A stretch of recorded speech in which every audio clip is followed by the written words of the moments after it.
Scrimmage the other day, what do you think it was?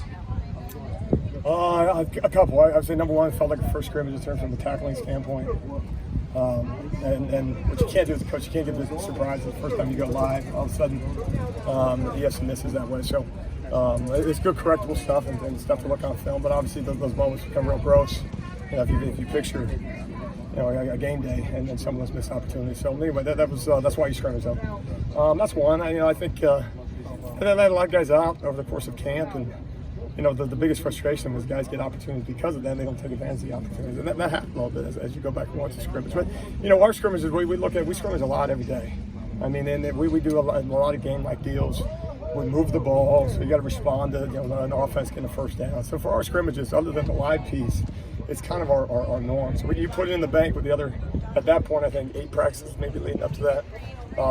So it's good evaluating. We'll teach, evaluating the kids and then obviously teaching off of it. So I thank God it wasn't a game.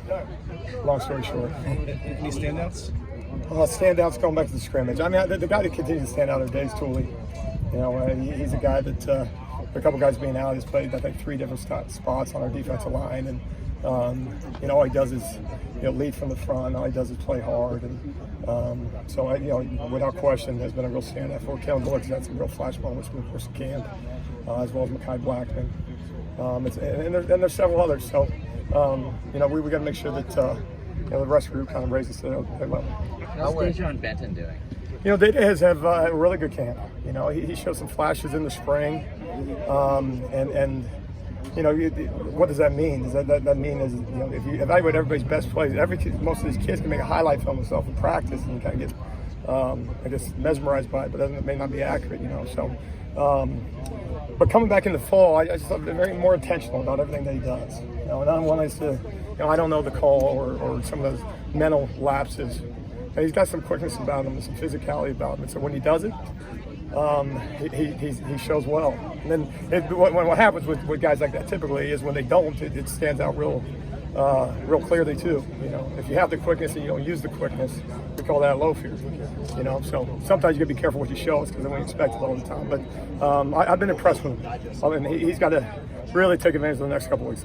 That Russian position is still pretty thin just with injuries. How concerned were you just about some of those guys not maybe getting the reps during camp? I'm very concerned. I'm more concerned for the individuals because you get better being a football player by playing football. So we don't get these last 2 weeks back, and very quickly we transition into game week, and there's a lot that goes into game week, and what doesn't is a lot of reps. And you only get so many, and we try to maximize that. Believe me, we take pride in practice at a very high level during games. But, so that's been disappointing. And I heard for those guys that they're not able to go, but some other guys have had to step up, and and what it has done for us is have to move some checkers around.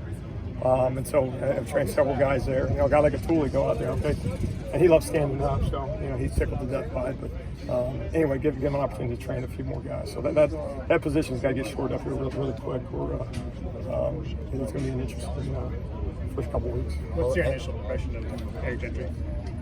Very impressed with Eric.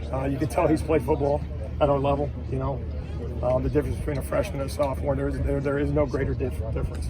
And sometimes we minimize that as coaches and expect these high-level high school guys to come in here and be grown men. There's a huge difference between 18 and 19.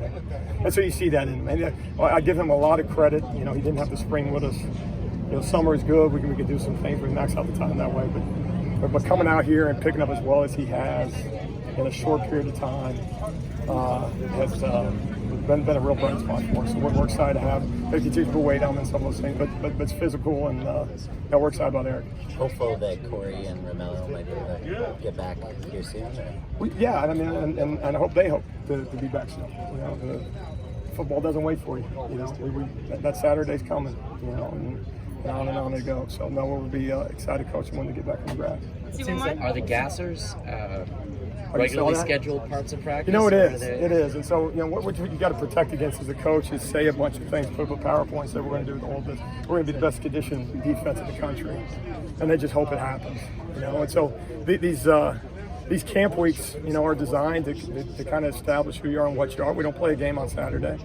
We're supposed to be sore. And so we take advantage of the opportunity to do some conditioning during this time of year, and the guys have, for the most part, responded to it. And you know, we'll add some additional ones if there's certain moments in practice where we don't feel like running. So it's run during or run after. There's some training there, some awareness training attached to it as well. But no, we do it every day.